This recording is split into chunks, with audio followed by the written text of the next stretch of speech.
Also Leute, ich begrüße euch zu diesem neuen Video, zu dieser neuen Reaction. Heute ein Video, auf welches ich mich gerade schon sehr freue. Das Video hier seht ihr im Ausschnitt eines Livestreams auf Twitch. Der Chat läuft nebenbei und wir schauen uns jetzt gemeinsam das Video an. 6 unheimliche Begegnungen in verlassenen Gebäuden, die auf Kamera festgehalten wurden. Und ich bin schon sehr, sehr gespannt, was dieses Video für uns bereithält. Macht es euch bequem, viel Spaß beim Zuschauen und los geht's. Jared Coker Urbex is a small YouTube channel where the uploader posts raw footage of his explorations of abandoned locations all over the US. Since 2020, Jared has uploaded over 200 videos of some pretty cool Urbex footage. In March 2022, Jared uploaded a video where he explored an abandoned dog treat manufacturing factory in Wichita, Kansas. For the first few minutes of the video, the exploration is pretty uneventful, and except for the usual couple of strange thuds and bangs that can be heard nearby, it seems like Jared's alone. Even though it's relatively common for homeless people to hide out in abandoned buildings, it doesn't seem like anyone was squatting in the factory that day. After exploring the multiple floors of the building in detail, Jared looks out the window and sees a red car pulling up to the factory and start making its way through the gates. I think he's gonna go around where I can't see him. Zumindest tagsüber macht's weniger unheimlich. I really do gotta get out of here now. I don't like that. After it becomes obvious that the man in the red car has plans to enter the factory, Jared does the only reasonable thing in a situation like that and tries to find a way out of the building without being noticed. Das sah aber fast Unfortunately, offiziell the car aus. goes around the building and out of his field of vision, which means that by the time the car is parked in front of the factory, the man could be anywhere. Oh God. Someone's right out there. Oh ja, der kommt. Alleine ist auch ein bisschen komisch, wie er da mit dem Auto vorfährt und da jetzt so langlatscht. Ich hätte jetzt tatsächlich gedacht, dass der offiziell irgendwie Zugang zu dem Gelände hat, wie er auch das Tor aufgeschoben hat, um mit dem Auto fortzufahren. Aber so wie das da aussieht, da kümmert sich ja niemand mehr drum. Das ist ja einfach ein absolut zerrocktes Industriefabrikgelände. Komisch.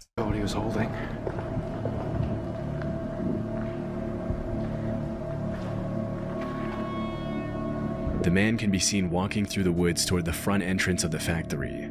To make matters much worse, it appears as though the man has something in his hands, and from a distance, it's impossible to tell whether it's something as simple as a flashlight or a potential weapon. Ah, okay. Was? Oh my God. Was that a gunshot? I think it was. He had something in his hand too. It must have been a gun. Okay. Mhm. Over the next few minutes, Jared does his best to find a way out undetected, which is much easier said than done when you have no idea where a potentially armed man who probably knows the layout of the building much better than you do is hiding. And just when it seemed like Jared was going to make it out undetected, this happens. Oh ja, jetzt bin ich gespannt. Whoa, whoa. Whoa. Who else is with you? Oh, it's just me. You scared me to Ach death. du Heilige. Get over there now. What? Sit down. Give your handcuffs. Was? Put them on. Ist Got das ein it? Sicherheitsdienst oder was? Either I can put them on or you can put them on. Take your pick. I've never put on handcuffs before. Just put them on each side of you. How's that? Well, Put them in front of you. That way you can carry them in front, okay? what's gonna happen? What's going to happen is the police is going to come and then you take your name and they'll get you for criminal trespassing. It's nothing these days. A lot better than me shooting you, isn't it? Was that what I heard? Yeah. What'd you shoot at? Shoot it. See people, I shoot at them. There If was they somebody- run, you shoot. There you go. Was zur Hölle? Okay, das ist auf keinen Fall Sicherheitsdienst. Der sagt, er schießt auf Leute, wenn er sie sieht. Boah, nimmt das jetzt gerade eine üble Wendung. Also ich dachte, das wäre Sicherheitsdienst im ersten Moment. Aber allein schon da mit so einem Gewehr rumzulaufen und rumzuschießen, ist das heftig. Jetzt ist die Frage, war das nur eine Schreckschusswaffe? Aber, Alter. Oh, die Vorstellung, das ist halt wieder der Grund, weshalb das einfach ein hohes Risiko ist, was man eingeht, Lost Places zu besuchen. Klar, wir sind jetzt hier in Amerika, das ist eine ganz andere Sache. Da würde ich auch wirklich dreimal drüber nachdenken. Gerade bei so welchen Industrieanlagen, wo dich niemand hört und sieht. Oh, das ist schon übel. Stellt euch das mal vor. Ich hoffe, ihm passiert jetzt nichts. Nothing will happen, okay? Right. I shot one guy this week. The other one. It's all right. I'm not gonna shoot you. don't you see? She said something says a use of deadly force. What do you think that is? I thought that was kids spray paint. No, that's me telling you I'll shoot you. Okay, der hat komplett, also ohne jetzt irgendwie respektlos zu erscheinen, aber der hat ja komplett einen an der Waffel. Auch gerade wie er versucht hat, den Satz zu formen und dann habt ihr das gesehen hier an der Wand? Der Kameramann hat ja selber gesagt, er dachte, das wäre von irgendwelchen Jugendlichen herangesprüht. Das Graffiti an der Wand, wo er geschrieben hat, so ja, dass er halt Waffengewalt nimmt, Waffengewalt nutzt. Yeah. Be cool, nothing will happen, okay? Right. I shot one guy this week. The other one. Er hat gerade gesagt, er hat irgendwann anders auch mal einen erschossen. Das kann ja wohl nicht wahr sein. Also, was hat er denn gerade jetzt bitte für ein Pech, hier auf so eine Person zu stoßen? Der hat ja offensichtlich jemanden angetroffen, der absolut nicht bei Sinnen ist und extrem gefährlich hier mit einer Waffe auf einem Lost Place Gelände rumläuft und meint da den Sicherheitsdienst zu spielen und ja, selbstständig da die Leute vom Gelände zu holen, aber eben unter Androhung von Waffengewalt und er schießt einfach auf dem Gelände rum und sagt ihm hier jetzt auch wirklich, sei froh, dass ich dich nicht erschossen habe. Ich habe letztens erst einen erschossen, aber ich hoffe mal, der erzählt hier nur Quatsch. All right. I'm not gonna shoot you. don't you see? She said something says a use of deadly force. What do you think that is? Guckt euch das mal an. No, that's me telling you I'll shoot you. Nobody else is with you, right? No, it's just me. Okay, if I see somebody, I'm gonna end up probably shooting them. Oh no, if I were with someone and I know you shoot people, I would have gotten them. Okay, I just don't want, you know, they say wait, they scare me, I'll shoot in a heartbeat. Yeah. I'm sorry. It's just life. The man who appears to Das ist das Leben, wenn ich hier jemanden sehe, dann schieße ich einfach drauf. Also was sind denn das für Aussagen? Ist das krank? be an armed vigilante of some sort pops out of the bushes just as Jared is about to leave and holds him hostage, even ordering him to put on a pair of handcuffs. During the exchange, it's hard to tell if the man is in his right mind, which makes the fact that he's carrying a fully equipped assault rifle that much more disturbing. At one point in the conversation, the man orders Jared to get into his car, and at that point, Jared doesn't really have a choice. What we're gonna do is we'll throw your camera and your bag in the trunk, okay? And I'll put my gun in there too. Alright? Will der den jetzt entführen oder was? Set everything out, the police will come, they'll ask you for your driver's license, and they'll give you a little ticket. Vor allem, wer versichert dir denn jetzt, dass der wirklich die Polizei holt? Wenn er sagt, er erschießt irgendwelche Leute auf dem Gelände, also da würde ich nicht bei ihm ins Auto steigen. Gut, wenn er aber mit einem Sturmgewehr auf mich zielt und sagt, du steigst in mein Auto, so groß ist die Wahl dann auch nicht, ne? Although Jared didn't record the part where he got into the car out of fear that the man would freak out if he realized he was being recorded, the YouTuber later explained that the cops took an hour and a half to get there. Disturbingly, when the cops finally arrived and while they were all talking, they saw two kids go up to the factory the same way Jared had, at which point the man looked the cops dead in the eye and said that if he saw the kids inside the factory, he was going to shoot them. Unfortunately, that's exactly what happened. As Jared was being taken to the police station for trespassing, the cops got a report that two kids had been shot at the factory. Thankfully, it turned out that the man was bluffing with his weapon, which was only loaded with non-lethal pellets. But still, the kids had to be taken to the hospital to be treated for their wounds. During the investigation, the man was identified as 62-year-old Ken Thomas, and even after shooting at the two kids, he was only sentenced to 2 years probation. Since that day, Jared hasn't gone back to the abandoned factory again. Unfassbar. Unfassbar. Also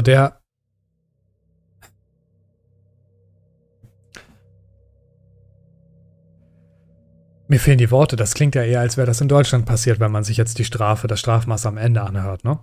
Normalerweise ist das in Amerika ja ein bisschen anders, aber gut, es ging hier jetzt nur um Waffengewalt, aber hier wurde niemand erschossen.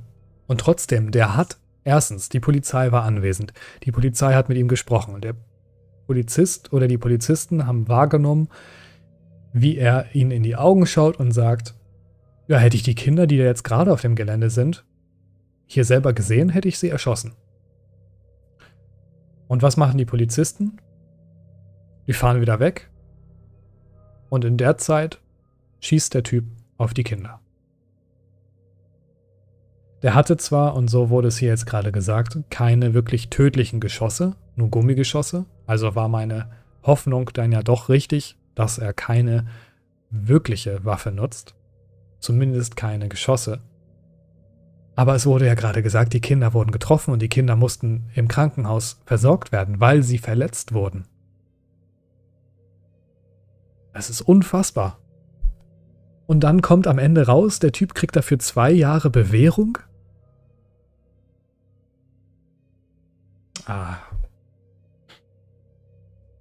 Das ist unfassbar. Und läuft in der Zeit wahrscheinlich auch weiter auf dem Gelände rum. Ey, was hatte der Typ hier für ein Glück, dass das nicht komplett eskaliert ist? Das hätte, mal angenommen, der wäre losgelaufen. Der hätte ja 100%ig auf ihn geschossen. Wenn der auf Kinder schießt. Unfassbar. Wir schauen mal weiter.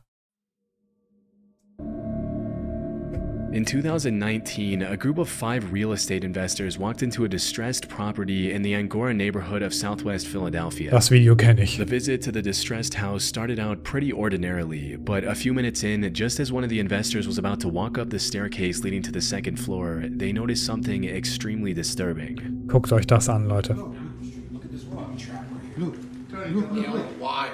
Look, right, that goes up. Look at the nail with over knife there. system. Oh my god. Dude, that kill somebody, Look bro. what is there, the knife. Right there, right there. Seht ihr das? See the wire? Seht ihr das? Right here, you see this wire going over here. Also Leute, falls ihr das noch nicht seht, hier ist ein Draht befestigt, eine, ich denke mal, Angelschnur. Und hier oben an der Treppe ist ein Mechanismus gebaut, selber gebastelt. Die befinden sich hier in einem verlassenen Gebäude.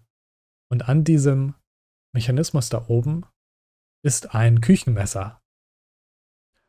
Und wenn man jetzt hier die Treppe hochgeht und diese Schnur oder diesen Angeldraht oder was auch immer da gerade befestigt ist, berührt, dann löst man diese Falle aus. Und jetzt guckt mal, was passiert, wenn man diese Falle auslöst. It's going right to your heart. It's on a crutch with a knife. How'd you catch that? Based on what the investors are saying, there appears to be some sort of booby trap system built into the staircase. Had any of them followed through with walking up the staircase, a seemingly innocent house walkthrough could have turned bad very quickly.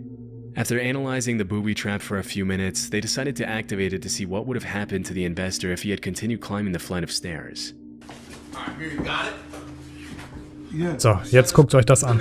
Stellt mal vor, ihr geht die Treppe hoch. You think? What is it? Oh! Look at that. Yo, that Stop. killed you right in the head. Look at it. Yo, that's right. No, no, no. Hold on. You need to stop more. You need to step over. Yo, that Das was ist unfassbar. Oh my God! Right in his head. Yo, you got My head.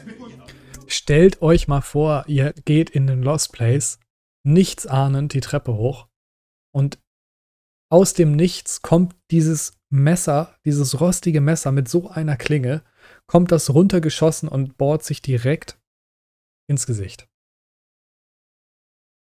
Oder an den Hals. Wo auch immer hin. Es wird euch auf jeden Fall verletzen. Und zwar massivst. Noch ein Grund, weshalb ich davon abrate, Lost Places zu besuchen. Macht das nicht, wenn euch euer Leben und eure Sicherheit und Gesundheit lieb sind. Wir machen das in unseren Videos auf unsere eigene Gefahr hin und das ist eine große Gefahr, die man eingeht. Es kann immer etwas schiefgehen, ihr könnt euch immer verletzen und deshalb macht das auf keinen Fall alleine. Man kann es nicht oft genug sagen. Es gibt einfach kranke Menschen und die Menschen, denen man begegnen kann oder die Menschen, die dort irgendetwas veranstalten, sind das Unheimlichste, was man sich vorstellen kann. Unfassbar. Disturbingly, the knife comes down right at the level of the investor's neck as soon as the wire is activated. It's hard to imagine what kind of psychopath would booby trap a house like that, knowing that whoever walked up that flight of stairs probably wouldn't live to tell the tale. Even though the trap was built in a very do-it-yourself kind of way with a rusted knife, some duct tape, some wire, and a crutch, the speed at which the knife was designed to come down right at neck level obviously means that whoever built it wasn't playing around and meant to do some serious damage. Das ist wie ein In Film. the interview with NBC, the investor who recorded the whole thing mentioned that he was used to finding some pretty strange things in the distressed houses he often renovates. But even though he was no stranger to abandoned dogs, homeless people squatting, and drug houses with bags and scales, he had never been this close to losing his life, much less to a booby-trapped house. Shockingly, even after what happened, the investors still went on to explore the rest of the house, buy it, and renovate it. Fortunately, they didn't. Wärt ihr noch weiter durch dieses Gebäude gegangen, nachdem ihr so eine Waffe findet? Ich hätte da keinen Schritt weiter getan. Am besten das ganze Haus abreißen. So schade es auch ums Gebäude ist, aber also da wäre ich nicht weitergelaufen. Da wäre ich definitiv keinen Schritt weitergegangen. Der Chat stimmt da auch zu. Kann ich auch absolut nachvollziehen. Ja, Ben, wo eine Falle ist, ist meistens noch mehr. Denke ich auf jeden Fall. Auch. Da wäre ich auf keinen Fall weitergelaufen. Das ist ja Wahnsinn. run into any more traps along the way. Exploration Unknown is a YouTube channel owned by a guy named John who's uploaded countless videos of his urban exploration since 2016. In March 2019, John and another YouTuber explored an abandoned house where a woman had reportedly taken her life years after the death of her child. Just a few minutes into the video, it becomes pretty clear that the structure of the building is extremely unstable. That floor is gone right there. That's a deep drop. These floors are not very stable. Hear it? Yeah. You guys check out that fireplace. If that falls, dude, I don't know what it's going to do to the rest of this house. Ganze Steinmauer. Bearing wall out there. Ich habe jetzt schon das Gefühl, das bewegt sich gerade, oder? Das täuscht total, aber genau das ist nämlich auch die Gefahr. Der Zustand eines Gebäudes kann euch solche Probleme bescheren und euch in solche Gefahr bringen. Ein falscher Schritt und eine Wand stürzt ein. Eine Decke kommt runter. Ihr stürzt durch irgendein Loch. Wer weiß wie tief. Unfassbar gefährlich. Guckt euch mal an, wie das da auf wirklich 7:30 hängt. That's gonna be a lot of weight to hit this floor. I'm really nervous about that right there. Yeah, and look at the ceiling. We need to get out of here before that happens. When it comes to urbex, a lot of people will talk about the risks of running into a hostile squatter, a rabid stray dog, or the cops. But one of the biggest risks when exploring unstable structures like these is falling through the floor or having the entire building collapse on you, leaving you trapped under tons and tons of rubble. Ja. Before John and Tim even get the chance to explore the rest of the house, something pretty scary that serves as a reminder of the dangers of urban exploration happens to John. Alright guys, I think we've decided to chance it. Hey, wenn das jetzt runterkommt, ne? I think we talked about it. It hasn't moved anymore. Let's just stay away from that area. Yes. Let's go back here to the room where the wife. You didn't fall through the floor, did you? No, but it Wenn da jetzt irgendwas Oh zusammenkracht. man, there's a crib in here. Oh shoot. Ja, seht ihr, genau sowas. So eine schnelle Bewegung. Okay. Irgendwo gegenkommen. Oh. Yeah. Ja. Guckt euch I das just fell an. through the floor. Ow. God. You alright, man? Oh, We need to go. we gotta get out of here. By the time John realized the floor was cracking, it was already too late. Luckily, he was able to shift all his weight onto his other leg before he fell entirely through. Oh, krass. Otherwise, he would have plummeted at least 10 feet into the basement below. Boah, habt ihr das gesehen, wie tief das da runterging? Und dann auch noch hier mit diesem Holz, mit diesem maroden Holz. Hat der ein Glück gehabt, dass er sich da jetzt nicht verletzt hat. Ich kenne tatsächlich ein Video von einem Urbexer, der auch in Amerika in einer alten Fabrik war und der ist in so ein Loch getreten. Und das war aber alles Metall und rostig. Und er hat sich das ganze Bein aufgeschnitten und ist da so unglücklich reingetreten. Das Ding war auch noch mit absolut dreckigem Gümmelwasser gefüllt, dass er mit seinem aufgeschnittenen, blutigen Bein mit einer klaffenden Wunde direkt in dieses Tümpelwasser in diesem Loch rein ist und da so unglücklich drin steckte, dass er erstmal nicht mal rauskam. Der hatte auch ein bisschen was auf den Rippen und einen schweren Rucksack auf und der hatte Schwierigkeiten, da wieder rauszukommen und der war komplett alleine. Ja, Blutvergiftung auf jeden Fall vorprogrammiert. Gefährlicher geht's kaum. Unfassbar schlimme Vorstellung. Und wenn man dann auch noch alleine ist, der hatte niemanden, der ihm geholfen hat, weil er da eben nicht rauskam, weil er da so tief reingestürzt ist. Er hat es dann überlebt und geschafft, aber der musste direkt ins Krankenhaus und das sah richtig übel aus. Gut, dass demjenigen das hier jetzt gerade nicht passiert ist. Aber allein die Vorstellung. Und wenn man dann im Dunkeln unterwegs ist und du guckst mit der Taschenlampe irgendwo nach vorne, aber siehst nicht, dass direkt vor deinen Füßen irgendein Loch ist. Und die sind jetzt hier in einem Haus, wo es, auch wenn das trotzdem tief ist, aber es ging hier ja nicht gleich irgendwie 15 Meter runter, wie wenn ihr jetzt in irgendeiner alten Fabrik seid. Aber da kann es mal sein, dass vor euch ein Loch ist und da geht es 15 Meter runter. Ja, das ist unfassbar. Natascha, ja, das Video werde ich mal raussuchen. Das schauen wir uns auf jeden Fall mal gemeinsam an, falls es noch auf YouTube ist. Das ist nämlich schon einige Jahre her. Okay, Anni, der in der Felsspalte stecken geblieben ist, das wurde ja auch verfilmt. Auch eine unfassbare Horrorgeschichte. Also, ja, eine wahre Geschichte. Unfassbare Vorstellung. Obviously, after that close call, the pair of explorers decided to call it a night and carefully treaded their way out of the house and back to the car. Since that incident, John has continued to upload videos pretty frequently to his channel, but he hasn't gone back to that house since. Ja, besser so. Krass. TP Urbex is a channel dedicated 100% to urban exploration, and even though it's only been active for a little over a year, it's already grown to over 350,000 subscribers. In January 2024, a video was uploaded to the channel featuring 2 young urban explorers visiting an abandoned high school. From my research, the school that was featured in the video was William A. Wirt High School in Gary, Indiana, located less than a mile from Lake Michigan. Even though the abandoned building is in absolutely terrible condition in the footage, it's still clear that back in the day it was probably a nice school. Out of the entire school, the auditorium seems to be in the best condition, with the bright red seats serving as a nostalgic reminder of what the school used to look like before it was closed.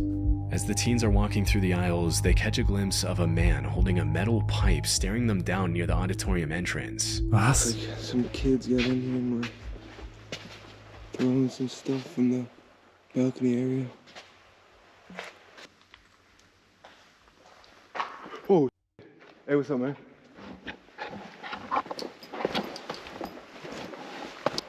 You want us to get on out of here? Hey, we'll leave, bro. We'll leave, all right?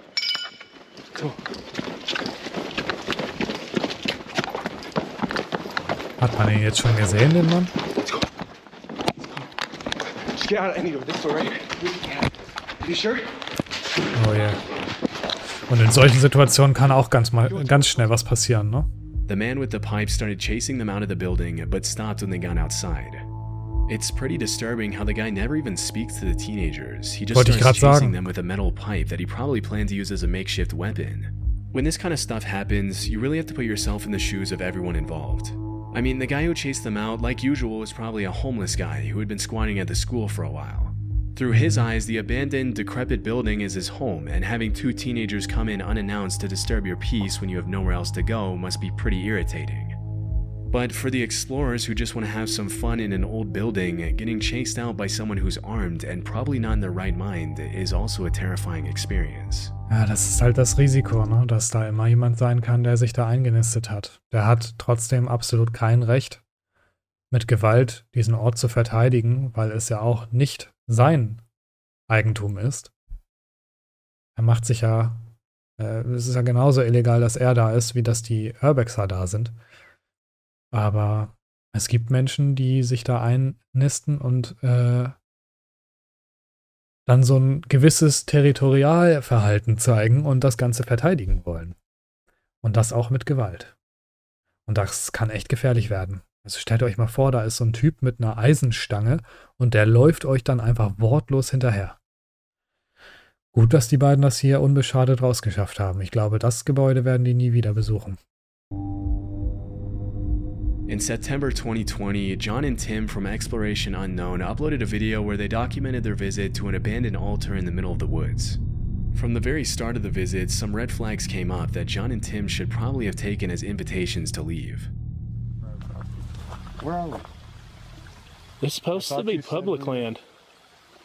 This is private property, bro. Well, maybe it's like this over here, somebody's private property. But I know this over here should be like public land. After seeing the sign, it's unclear if the two explorers are on a private or a public road. Aber das A Schild. couple of minutes later, after following the directions they were given, they got their answer. I saw something behind you. Shh. Oh, dude, kill your light. Kill your light. Auto. Oh my God, dude, it's a car. Shh. Hide. Ja, der hat die ja schon gesehen. They were waiting. Somebody's here. Shh. Get down. Oh God, dude, Ja, Jungs, ihr hattet gerade noch Taschenlampen an, die haben euch gesehen. He shut the engine off. Oh oh. Oh God, he's getting out. Allein schon wie die Tür zugehauen wurde, klingt nicht gut. Also ich glaube nicht, dass die mit guten Absichten kommen.